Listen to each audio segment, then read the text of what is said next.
आज आपण घेणार आहोत nth ऑर्डर डेरिव्हेटिव्हचे पुढचे एक्झाम्पल्स. बघा, एक्झाम्पल नंबर मी 2 घेतोय. y equal to 1 upon ax plus B. y equal to 1 upon ax plus B. बघा, याचे मला nth डेरिव्हेटिव्ह काढायचं आहे. तर मी काय करेल, पहिल्यांदा फर्स्ट डेरिव्हेटिव्ह काढेल. याचं फर्स्ट डेरिव्हेटिव्ह काय आहे, dy बाय dx. तर आपण इथं फॉर्म्युला यूज करणार आहोत 1 अपॉन एक्सचा. मी नॉर्मली याला टी म्हणतो, त्यामुळे 1 अपॉन टीचं डेरिव्हेटिव्ह असतं मायनस 1 अपॉन टी स्क्वेअर. तर याचं डेरिव्हेटिव्ह येईल फॉर्म्युलाप्रमाणे minus 1 upon ax plus B ब्रॅकेटचा स्क्वेअर. आणि ज्याला आपण टी म्हटलं त्याचं पुन्हा derivative by using chain rule. तर ax प्लस बीचं डेरिव्हेटिव्ह काय आहे, ए. म्हणजे याचा ॲन्सर झाला आपलं minus 1 into A upon ax plus B ब्रॅकेटचा square. This is called y1, first derivative. If we take differentiation with respect to x again on both sides, we get d2y by dx square. dy by dx चं पुन्हा एकदा derivative काढलं पण त्याला d2y by dx square. आपण actually याचं derivative काढणार होता ना. यातला मायनस 1 इंटू ए हे कॉन्स्टंट आहे, म्हणजे आपण डेरिव्हेटिव्ह काढतो 1 upon ax plus B bracket square. याला आपण टी म्हटल्यावर 1 upon T square. 1 upon T स्क्वेअरचाच मिनिंग होतो टी रेस टू मायनस 2. याचं डेरिव्हेटिव्ह येतं minus 2 into ax plus B bracket raise to minus 2 minus 1 म्हणजे मायनस 3. आणि पुन्हा ज्याला आपण टी म्हटलं त्याचं डेरिव्हेटिव्ह इंटू ए. म्हणजे याचं डेरिव्हेटिव्ह झालं थोडक्यात minus 1 into minus 2 into A upon ax plus B ब्रॅकेटचा स्क्वेअर इंटू अगेन ए. मी याला ए स्क्वेअर म्हणतो. यालाच मी थोडं असे लिहू शकतो, 1 इंटू 2 इंटू ए square upon ax plus B ब्रॅकेटचा स्क्वेअर. याला मी y2 म्हणतो. याचं पुन्हा डेरिव्हेटिव्ह काढू. साधारणतः 2 किंवा 3 डेरिव्हेटिव्ह काढल्याशिवाय अनेक वेळा आपल्याला लक्षात येत नाही की नक्की याचा पॅटर्न कसा आहे. थर्ड डेरिव्हेटिव्हला काय होणार, 1 इंटू 2 इंटू ए स्क्वेअर कॉन्स्टंट आहे, म्हणजे 1 इंटू 2 इंटू ए स्क्वेअर हे सर्व कॉन्स्टंट. उरलं काय, 1 upon ax plus B bracket square. मग याला आपण टी म्हटलं, 1 अपॉन टी स्क्वेअर. एक चूक झाली इथे, टी क्यूब पाहिजे होतं. ओके, तर 1 अपॉन टी क्यूब. तर 1 अपॉन टी क्यूब म्हणजे टी रेस टू मायनस 3. आणि टी रेस टू मायनस 3चं डेरिव्हेटिव्ह काय असतं, minus 3 into T raise to minus 4. आणि परत ज्याला आपण टी म्हटलं त्याचं डेरिव्हेटिव्ह इंटू ए. मग तुमचं डेरिव्हेटिव्ह काय झालं इथे तुम्ही जर चेक केलं तर 1 into 2 into minus 3 into A cube upon ax plus B bracket raise to 4. यालाच मी असं लिहू शकतो minus 3 into 2 into 1 into A raise to 3 upon ax plus B bracket raise to 4. जर तुम्ही आता dy by dx, d2y by dx square आणि d3y by dx cube हे जर केअरफुली चेक केलं तर तुम्हाला एक काहीतरी पॅटर्न इथं दिसेल. कसं, जर तुम्ही चेक केलं तर इथे मायनस 1 इंटू ए आलेलं आहे, पुढच्या टर्ममध्ये पॉझिटिव्ह टर्म आलेली आहे, त्या पुढच्या टर्ममध्ये परत निगेटिव्ह टर्म आलेली आहे. म्हणजे टर्म आहे ना अल्टरनेट येतात, आहे पॉझिटिव्ह निगेटिव्ह पॉझिटिव्ह निगेटिव्ह. तर म्हणून मी इथे जर असं लिहिलं मायनस 1 रेस टू 1, तर मी y2 जागेवर मायनस 1चा स्क्वेअर लिहू शकतो आणि y3च्या ठिकाणी मायनस 1चा क्यूब लिहू शकतो. म्हणजे इथे निगेटिव्ह ॲन्सर आहे, इथं मायनस 1चा स्क्वेअर केल्यावर पॉझिटिव्ह ॲन्सर येईल, मायनस 1चा क्यूब केल्यावर परत निगेटिव्ह ॲन्सर येईल. आणि हे साईन अल्टरनेट येत राहतील. तर मायनस 1 सोडला तिथे इंटू ए आणि याला मी इंटू 1 असं लिहिलं तरी चालेल, कारण खाली 1 इंटू 2 आहे. जेव्हा मी y2 काढला तेव्हा 1 इंटू 2 म्हणजे 2 पर्यंत मल्टिप्लिकेशन आहे नंबर्सची. जेव्हा y3 काढला तेव्हा 1 इंटू 2 इंटू 3 म्हणजे 3 पर्यंत मल्टिप्लिकेशन आहे. आणि जर फॅक्टोरियल नोटेशन नावाचा एक टॉपिक तुम्हाला माहीत असेल, फॅक्टोरियल नोटेशन म्हणजे काय, तुमच्या लक्षात येईल की मी यालाच असं लिहू शकतो 1 फॅक्टोरियल. मायनस 1 इंटू ए इंटू 1 जर मी घेतलं तर हा 1 म्हणजेच 1 फॅक्टोरियल लिहू शकतो. आणि एची पॉवर पण मी 1 लिहू शकतो. ए म्हणजेच A raise to 1 upon ax plus B ब्रॅकेटचा स्क्वेअर. आणि डिनॉमिनेटरमध्ये चेक केलं ना तर मी ज्या नंबरचं डेरिव्हेटिव्ह काढतो, फर्स्ट डेरिव्हेटिव्ह काढतो, फर्स्ट ऑर्डर डेरिव्हेटिव्ह, तर माझी खालची पॉवर +1 झाली म्हणजे 2 झालेली आहे. जेव्हा मी सेकंड ऑर्डर डेरिव्हेटिव्ह काढलं तेव्हा इथे -1चा स्क्वेअर आला. 1 × 2लाच मी 2 फॅक्टोरियल लिहू शकतो, इंटू a⁻2 झाले. पण डिनॉमिनेटरमध्ये मात्र ax प्लस बी ब्रॅकेट ⁻3 आले, म्हणजे ह्या 2पेक्षा 1ने जास्त. जेव्हा मी y3 काढला तेव्हा वरती -1चा क्यूब म्हणजे निगेटिव्ह साईन आले. 3 × 2 × 1 म्हणजेच 3 फॅक्टोरियल आले.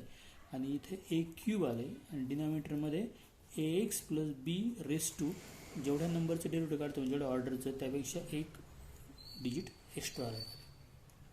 मग आता y1, y2 आणि y3 मध्ये तुम्हाला पॅटर्न दिसतोय की y1 काढताना -1⁻1 into 1 factorial into a⁻1 upon ax plus बी ⁻2 जेवढी नंबरचं डेरिव्हेटिव्ह आहे त्यापेक्षा ऑर्डरचं डेरिव्हेटिव्ह त्यापेक्षा 1ने जास्त स्क्वेअर. y2च्या वेळेस -1चा square 2 factorial into a² upon ax plus B ब्रॅकेटचा क्यूब. y3ला -1चा cube into 3 factorial into a³ upon ax plus B ⁻4. जर मी सिमिलरली असेच डेरिव्हेटिव्ह काढत गेलो तर इन जनरल फॉर्ममध्ये nth डेरिव्हेटिव्ह काय आहे, dny/dx⁻n इक्वल टू काय. तर y3ला -1चा क्यूब, y2ला -1चा स्क्वेअर, तर yn ला -1⁻n मी लिहू शकतो. कारण यांच्यावाली इव्हन आहे की ऑड मला नाही माहिती. जर इव्हन असेल ते +1 होईल कारण -1 इव्हन नंबर येईल. आणि जर यांच्यावाली ऑड असेल तर -1 ऑड नंबरमध्ये ते निगेटिव्ह येईल. त्यामुळे यांची व्हॅल्यू आपल्याला माहीत नसल्यामुळे ते -1n असं लिहिलं तरी चालेल.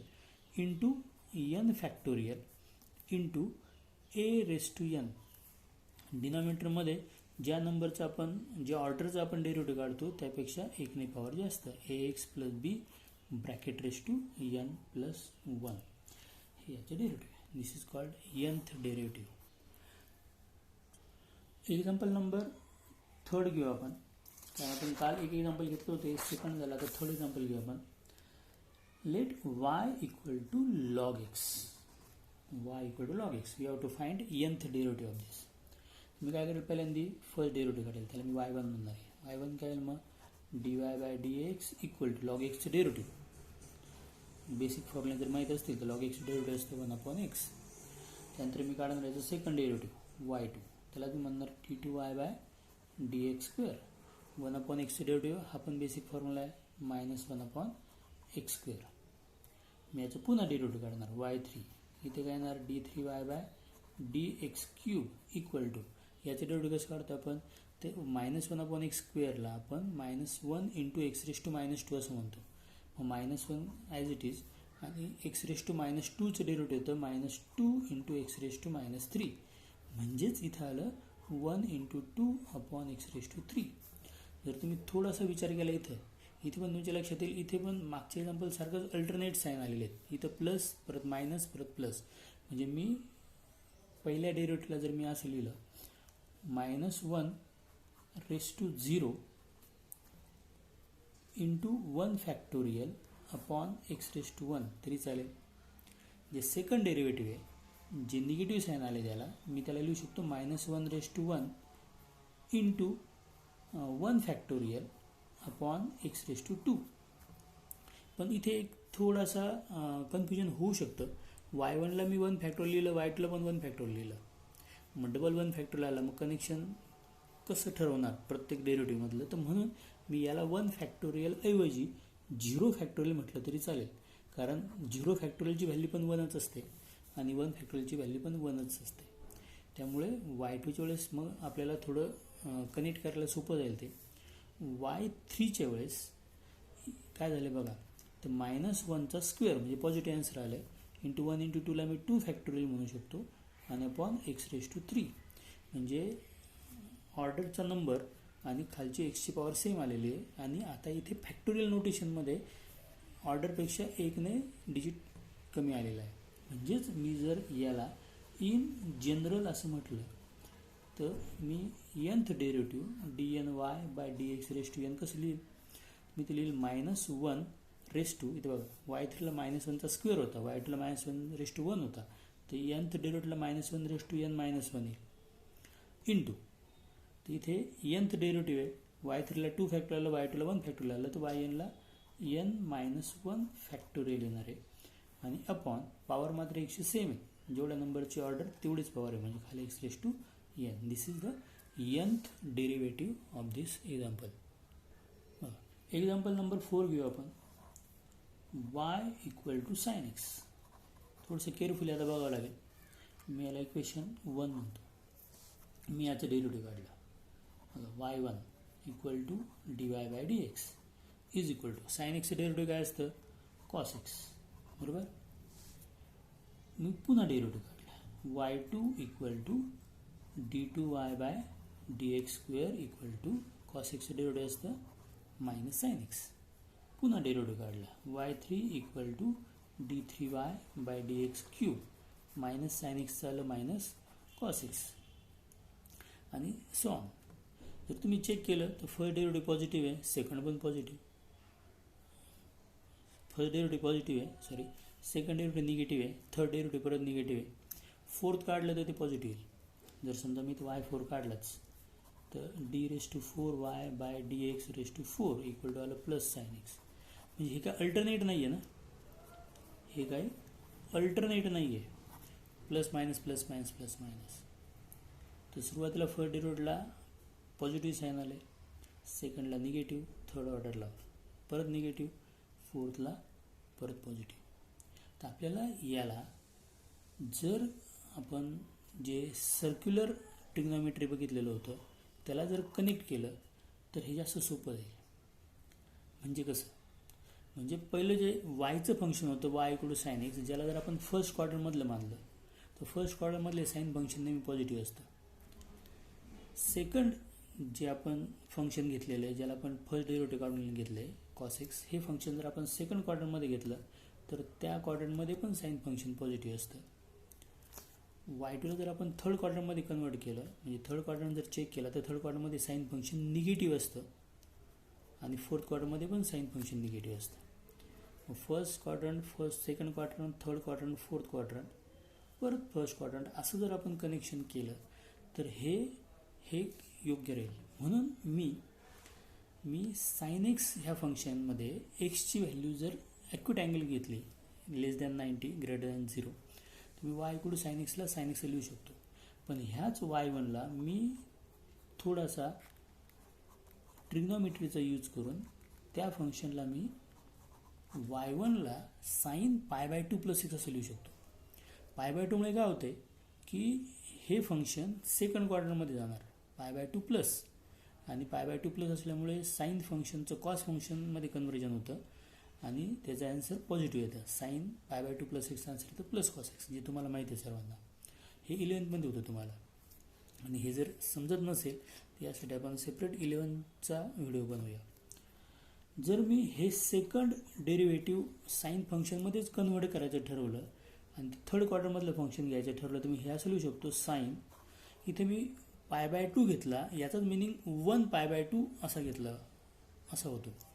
तर मी हा लिहिताना इथं सेकंड क्वाड्रंटच्या मला पुढं जायचं आहे म्हणून मी 2 पाय बाय 2 प्लस एक्स असं लिहितो, कारण 2 पाय बाय 2चाच मिनिंग पाय होतो आणि पाय प्लस एक्स म्हणजे सेकंड क्वाड्रंट, हे थर्ड क्वाड्रंट सॉरी. आणि थर्ड क्वाड्रंटमध्ये साइन फंक्शन निगेटिव्ह असतं, त्यामुळे हा 2 जर कट केला तर साइन पाय प्लस एक्स शिल्लक राहतं. आणि जेव्हा पाय फंक्शन असतं, फंक्शनमध्ये पाय असतं, तेव्हा sine function as it is राहतं साइन. आणि थर्ड क्वाड्रंटमध्ये साइन फंक्शन निगेटिव्ह असल्यामुळे ते मायनस साइन एक्स येते, याचा आन्सर येतं मायनस साइन एक्स. याचप्रमाणे जर मी थर्ड डेरिव्हेटिव्ह जे आपण काढले y3 यालाही साईनमध्ये कन्वर्ट करायला ठेवलं तर मी याला लिहू शकतो. साइन थर्ड असल्यामुळे 3 पाय बाय 2 प्लस एक असं लिहितो मी. 3 पाय बाय 2 हे फंक्शन असतं निगेटिव्ह ॲक्सिसवर आणि 3 पाय बाय 2 प्लस म्हणजे फोर्थ क्वाड्रंट तयार होतो आणि फोर्थ क्वाड्रंटमध्ये साइन फंक्शन हे निगेटिव्ह असतं, त्यामुळे याचं आन्सर मायनसमध्ये येतं. आणि पाय बाय 2 असल्यामुळे साइन फंक्शनचं कन्वर्जन कॉसमध्ये होतं, ते आन्सर मायनस कॉस एक्स येतं. म्हणजे याला आपण कन्वर्ट करू शकतो. याचप्रमाणे y4ला कसं लिहाल मग आता तुमच्या लक्षात आलेलं आहे. y1ला कसं लिहिलं आपण sine 1 pi by 2 plus x, y2ला sine 2 pi by 2 plus x, y3ला sine 3 pi by 2 plus x, y4ला sine 4 pi by 2 plus x असं आपण लिहू शकतो. म्हणजे त्याचा एक पॅटर्न तयार झालेला आहे. आणि आता आपण yn लिहू शकतो. मग याचा yn काय येणार, म्हणजे याचं nth डेरिव्हेटिव्ह काय येणार. याचं nth डेरिव्हेटिव्ह येणार मग sine n pi by 2 plus x. This is our nth derivative. Example number 5. Y equal to cos ax plus b. Y equal to cos ax plus b. आता बघा, मी याचं first derivative काढलं, याला मी y1 म्हणणार आहे, dy by dx. तर cos याला मला टी म्हणावं लागेल. कॉस टीचं डेरिव्हेटिव्ह असतं minus sine t, minus sine ax plus b आणि इंटू त्या टीचं डेरिव्हेटिव्ह. ax प्लस बीचं डेरिव्हेटिव्ह काय असतं, ए. हे आपलं ॲन्सर आलेलं आहे y1चं minus a into sine b ax plus b. मी याचं पुन्हा डेरिव्हेटिव्ह काढतो, ज्याला मला y2 म्हणायचं आहे, याला मी y2 म्हणणार आहे. d2y by dx square equal to minus a sine ax plus बीचं डेरिव्हेटिव्ह. तर मायनस ए तर कॉन्स्टंट आहे आणि साईन टीचं डेरिव्हेटिव्ह असतं कॉस टी. मग कॉस ax प्लस बी आणि परत ax प्लस बीचं डेरिव्हेटिव्ह तर ए, म्हणजे माझं y2चं आन्सर आलेलं आहे minus a square into cos ax plus b. पुन्हा डेरिव्हेटिव्ह काढूया. y3 equal to d3y by dx cube equal to minus a square constant आणि कॉसचे डेरिव्हेटिव्ह येणार परत minus sine ax plus b, कारण एक्स प्लस बीला मी टी म्हटले, परत या टीचं डेरिव्हेटिव्ह इंटू ए. म्हणजे माझं फायनल आन्सर झालं y3चं minus into minus plus a square into a म्हणजे a cube into sine ax plus b. आता आपल्याला पॅटर्न तयार करता येतो का बघू आपण. तर पहिलं फंक्शन जे वायचं फंक्शन आहे ते पॉझिटिव्ह होतं.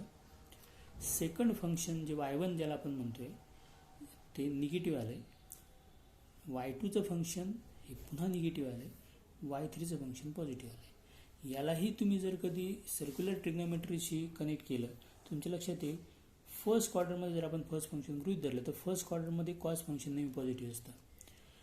जे सेकंड फंक्शन आहे ज्याला मी y1 म्हणतोय, हे सेकंड फंक्शन सेकंड क्वार्टरमध्ये कन्वर्ट केलं तर ते निगेटिव्ह असतं. सेकंड क्वार्टरमध्ये कॉस फंक्शन निगेटिव्ह असतं. थर्ड क्वार्टरमध्ये कॉस फंक्शन हे निगेटिव्ह असतं आणि फोर्थमध्ये कॉस फंक्शन पॉझिटिव्ह असतं. म्हणजे त्याचा पॅटर्न असतो प्लस मायनस मायनस प्लस. आणि तुम्ही जर चेक केलं तर वायसाठी फंक्शन प्लस होतं, y1साठी मायनस आलं, y3साठी परत y2साठी मायनस आले, y3साठी प्लस आले. म्हणजे प्लस मायनस मायनस प्लस. तर याला आपण कन्वर्ट करू शकतो. कसं आता बघा, तर मी y equal to cos ax plus बीला ॲज इट इज ठेवणार.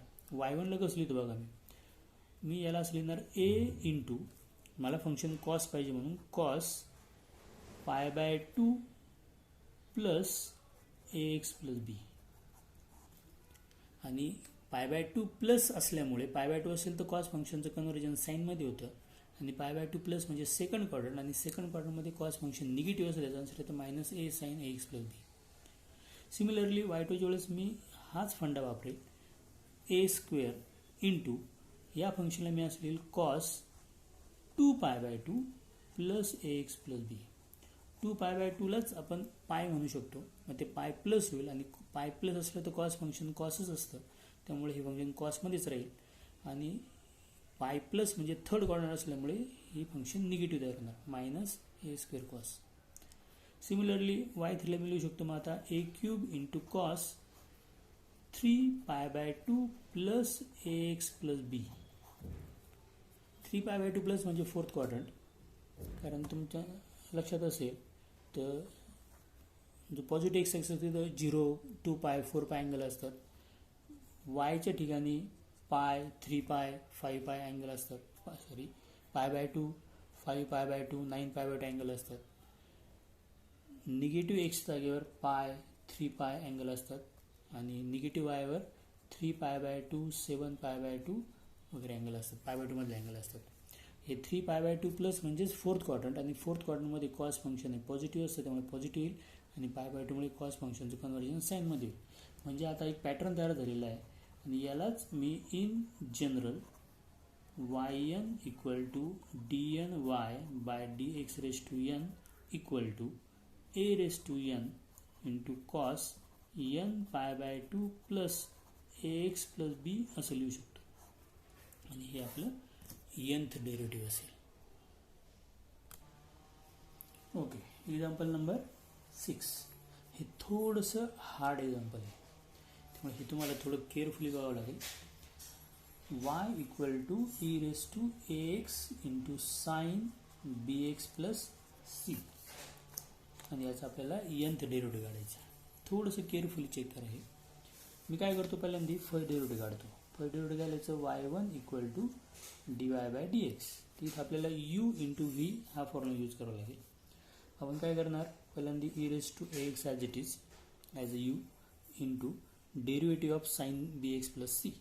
साइन bx प्लस सीचं डेरिव्हेटिव्ह काढताना bx प्लस सीला आपण टी म्हणणार, त्याचं डेरिव्हेटिव्ह येणार कॉस bx प्लस सी आणि परत bx प्लस सीचं डेरिव्हेटिव्ह येणार b प्लस मग sine bx plus c as it is as a v and derivative of e⁻x. डेरिव्हेटिव्ह असणार आहे a इंटू e⁻x. थोडंसं डायरेक्टली तुम्ही आता जर तुम्ही चेक केलं तर याच्यामधून आपल्याला e⁻x कॉमन दिसतो, बरोबर. मग काय शिल्लक राहिली ते b cos bx plus c plus a sine bx plus C.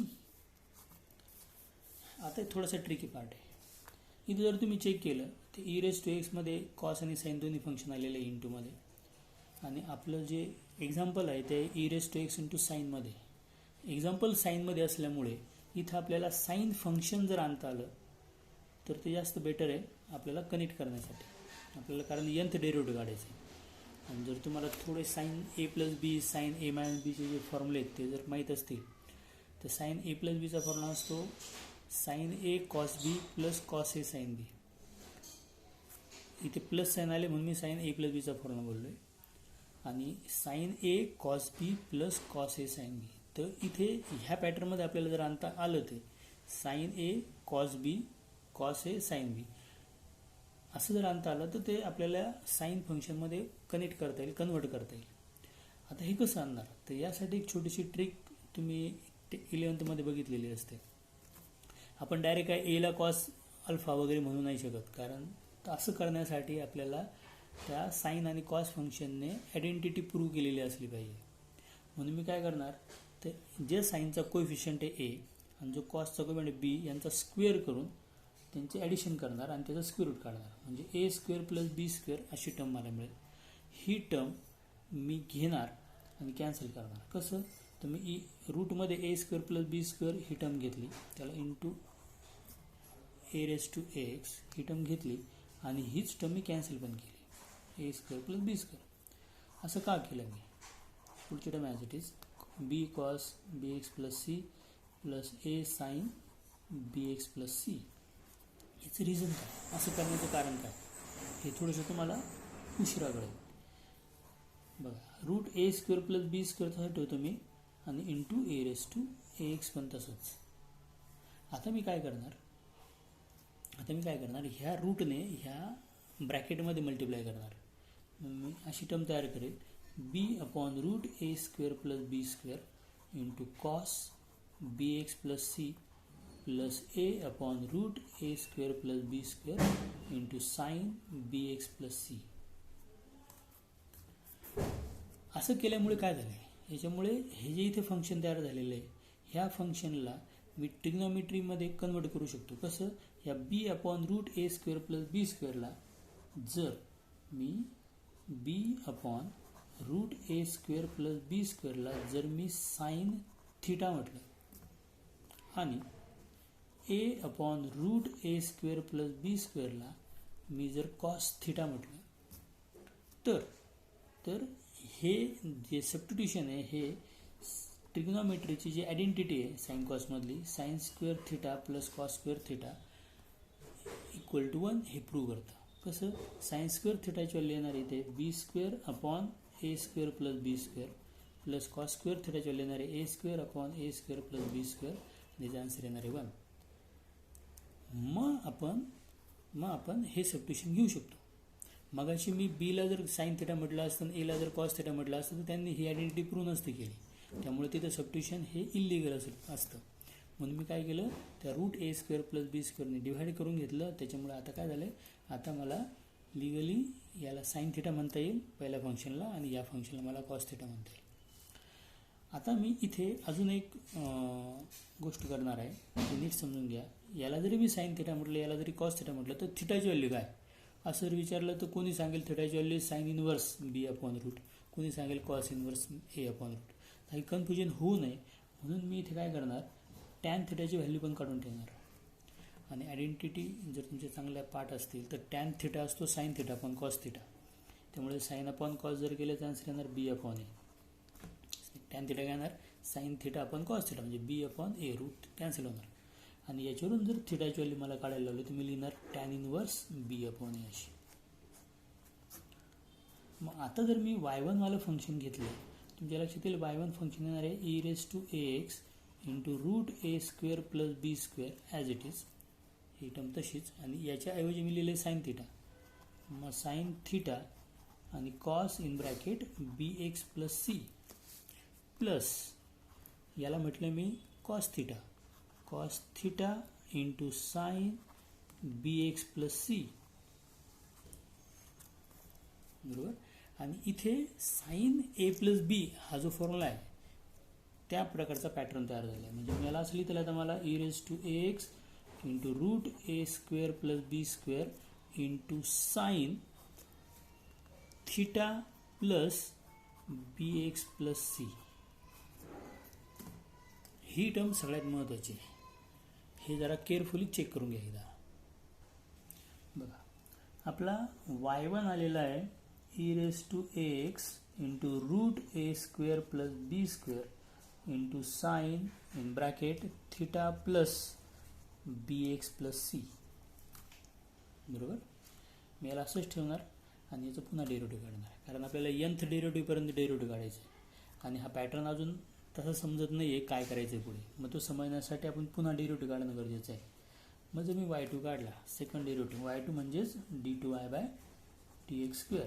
तर इथे route a square plus b square constant आहे, त्यामुळे याला आपण सोडून देऊ. आणि आपण जो उरलेला टर्म आहेत e raise to x into sine याचं यू इंटू व्ही या फॉर्म्युल्याप्रमाणे डेरिव्हेटिव्ह काढू. मग काय येणार, तर e raise to a x as it is sine theta plus b x plus सीचं डेरिव्हेटिव्ह येणार cos theta plus b x plus c, कारण मी ह्या पूर्ण टर्मला टी म्हणणार आहे आणि थिटा कॉन्स्टंट असल्यामुळे त्याला मी टी म्हणू शकतो. आणि ह्या पूर्ण टर्मला टी म्हटल्यामुळे साईन टीचं डेरिव्हेटिव्ह येतं कॉस टी आणि परत ह्या टीचं डेरिव्हेटिव्ह. याचं जेव्हा डेरिव्हेटिव्ह काढेल थिटाचं डेरिव्हेटिव्ह 0 येणार कारण तो कॉन्स्टंट आहे. आणि बी एक्स प्लस सीचं डेरिव्हेटिव्ह येणार आहे इंटू बी प्लस मग sine theta plus b x plus सीची term as it is into e raise to a एक्सचं डेरिव्हेटिव्ह येतं e raise to a x into a. आणि ह्या पूर्ण टर्मला एक बॉक्स ब्रॅकेट हवा, कारण root a square plus b square सर्वांच्या बाहेर कॉमन काढले आपण. म्हणजेच आपलं डेरिव्हेटिव्ह काय आलं बघा, जर मी e raise to a x ही टर्म कॉन्स्टंट बाहेर ठेवली तर इथे कॉन्स्टंट स म्हणजे root a square plus b square into e raise to x जर मी कॉमन काढला तिथे शिल्लक राहणार आहे b cos theta plus b x plus c plus a sine ब्रॅकेटमध्ये theta plus b x plus c.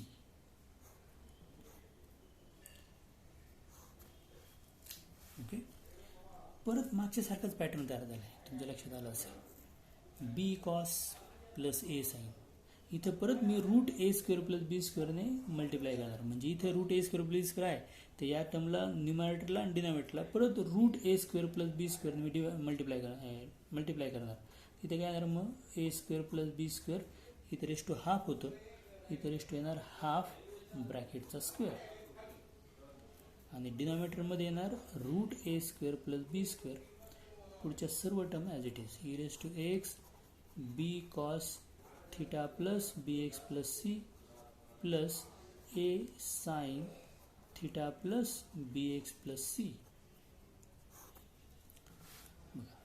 परत हा रूट मी मल्टिप्लाय करणार ब्रॅकेटमध्ये, इथे आलं a square plus b square raise to 2/2 याला असं लिहिलं तरी चालेल मी into e raise to a x into b upon root a square plus b square cos theta plus b x plus c plus a upon root a square plus b square sine theta plus b x plus C.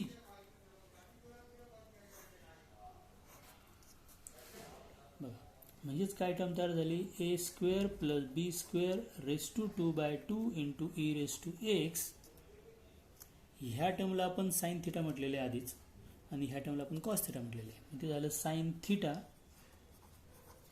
Into cos theta plus b x plus c plus cos theta into sine theta plus b x plus C.